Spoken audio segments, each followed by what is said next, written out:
Best thing going for 59, you ask. Do you think that if Ring of Honor got a major TV deal that they could give WWE and TNA some legit competition? Yes and no. I think getting a major TV deal would definitely help. It would be a big step in the right direction, but it would only be one piece of the puzzle. The way I see it, there's 3 other things that Ring of Honor would need before they could compete with either company. Number 1, money. They need a lot more money. Because let's face it, TNA would not exist right now without Panda Energy's money. Now, Ring of Honor would need some deep, deep pockets to draw from because you got to spend money to make money. Number 2, they need some big superstars to come in and get them some attention and bring in casual fans and grow their audience. Like how the Outsiders coming in brought WCW into WWF's league for the first time. Now, I'm not knocking the people they've got now. Austin Aries, Bryan Danielson, Tyler Black, Kenta, those guys are great. But casual fans have no idea who they are. And if those guys were going to bring ROH from here to here, it would have happened by now.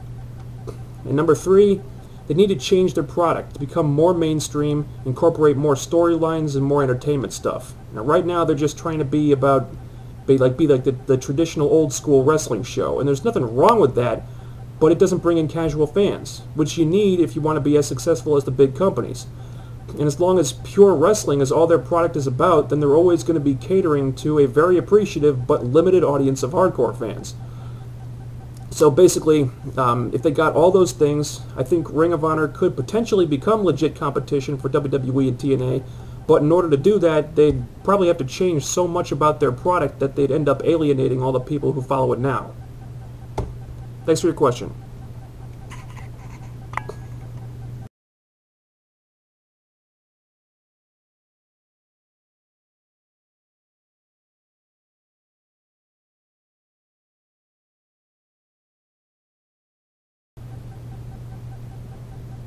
Impact this week was the usual mix of good and bad, and in my opinion, Taz and Kevin Nash illustrate just perfectly the very large contrast of what TNA is doing and what they should be doing in regards to their veterans and their young talent. On one side, you have a veteran of the business who is using his star power and notoriety to help build up a young talent into a bigger star. And on the other side, you have Kevin Nash. Alright, TNA had been teasing Samoa Joe's mystery advisor for so long that it really wasn't a surprise to anybody when Taz showed up.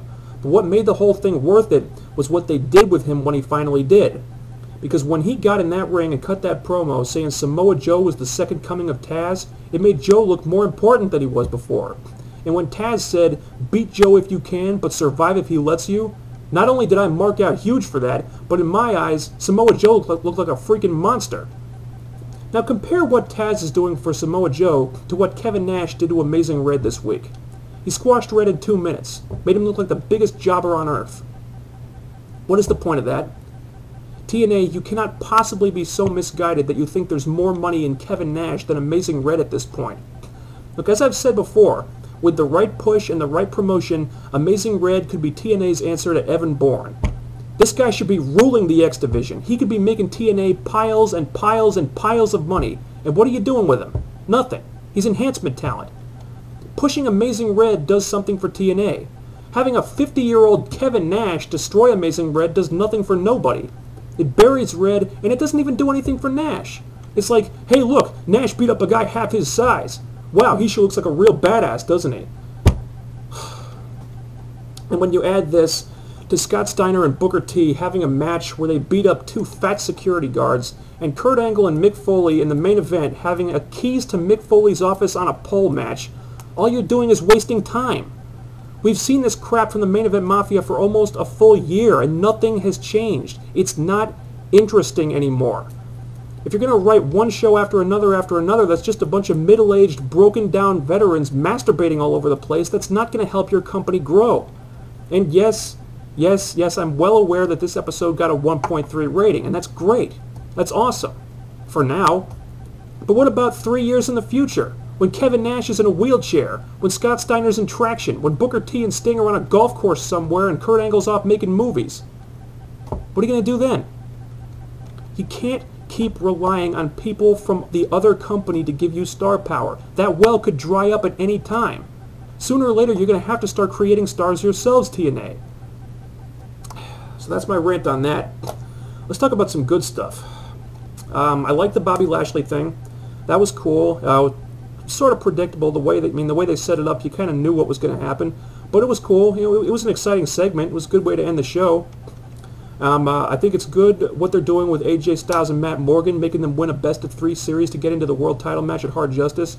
I think those two will have some good matches together, and you know, either way, it's a young guy in the main event for a change.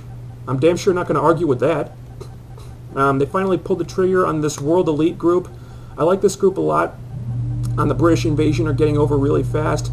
Bashir can generate a lot of heat. So you put all those guys together, and they'll be a hot mid-card heel faction. And I think it's good that they put Eric Young in there too. I know he was supposed to feud with Jeff Jarrett, but with Jarrett's quote-unquote leave of absence, that's not happening. And frankly, I think this is a better spot for Eric Young, because I don't think any of us expected him to get anything but squashed in a feud with Jeff Jarrett. I mean, at least this way the guy might actually get a push. Although, I am kind of wondering who the hell they're going to feud with. I mean, if you take out all the guys who are feuding with the Main Event Mafia right now, there aren't a whole lot of people left. I mean, there's 3D, Amazing Red, Suicide, maybe the Motor City Machine Guns, Lethal Consequences, but those guys are heels right now too, so you probably have to turn some people. And that's a whole other issue too. I mean, it seems like there's a really disproportionate number of heels to faces on the roster. I don't know if this is by design or not, but the baby faces seem like they're really outnumbered right now. Anyway, I do like this group. The 10-man tag needed more time, though. I don't know what the hell was going on in these writers' heads booking a 5-minute 10-man tag match. I mean, what kind of 10-man tag match can you have in 5 minutes? Seriously. If you want to book a match like this, you have to give it at least as many minutes as there are people in the match. Now, I know, the Eric Young heel turn was completely telegraphed, but that doesn't give you an excuse to rush right to the end like that. You know, I liked the Knockouts Battle Royal. Didn't really make a whole lot of sense why all these babyfaces would be competing for a spot in the Main Event Mafia, but whatever. You know, it was nice to see Tracy back, and the match was cool. The booking was kind of stupid at certain points. They had Daphne get eliminated first after like 60 seconds, and then Alyssa Flash, gotta get used to saying that, Alyssa Flash, she gets eliminated during the commercial break, which was complete BS. I mean, she should have been the one to win this match as far as I'm concerned. But they did have Sarah Stock, Sarita, last until the final 3. That I liked.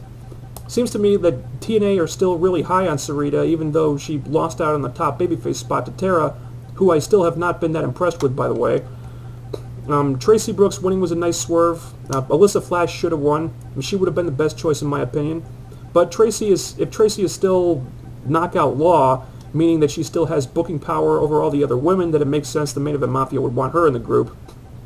I just hope that the Mafia won't be going after the Knockouts title. I don't want Tracy as the Knockouts champion, even though she would be the lesser of 3 evils if the other options were Jenna Maraska and Sharmell. I've always liked Tracy. I got to meet her in person last year. She's a hell of a nice lady. So believe me, I don't like saying this, but the ship has sailed with Tracy Brooks as a wrestler. Okay, the Knockouts division has moved on. It is time for Tracy to assume some other type of role, which is why I like the Knockout Law thing for her. You know, as I understand it, she isn't able to have strong wrestling matches for medical reasons, so unless that situation has changed, then I really don't want to see her winning the Knockouts title. You know, because I'm a firm believer that in the wrestling business, you need to move forward, not backward. And pushing Tracy as a wrestler is not moving forward. The Knockout Law thing is great, I just don't care to see her in the ring that much. And Christy Hemme, same deal. Hemi's coming back at the end of the month. So what? I don't really care. I don't think anyone does. Because when you've got Tara and Sarita and Alyssa Flash and Ayako Hamada set to debut soon, do you think anybody's really going to care about Christy Hemme? I don't think so. Hey, I'm happy for her that she's feeling better. I'm happy your neck is healed up. That's about it. And while I'm on the subject of the women, I need to mention this. You may have noticed that the Sharmell Jenna Maraska debacle at Victory Road was not even mentioned on this show. And I would liken this to when they put Kip James in the main event of Genesis as a substitute for Kevin Nash, and the result was a total clusterfuck. After that night, Kip James was never even mentioned in the same sentence as Genesis. And this is just like that. Trust me, TNA knows they fucked up with the Sharmell Maraska thing. And if I'm right, Victory Road was the last we will ever hear of that feud. They did their pay-per-view publicity stunt with Maraska, it blew up in their faces, and now that is over. And I think that'll do it for this video. Now, I know I probably sounded pretty negative this week, but I did enjoy at least parts of Impact. You know, especially if you compare it to Raw, with Santino Marella beating the fake beard joke to death with ZZ Top, and then the Hornswoggle thing, and just, ugh, God. Watch Ring of Honor Saturday nights on HDNet. If you don't have HDNet, there are other ways to follow the show. It's not hard to find online at all. So watch it. That's all for this week.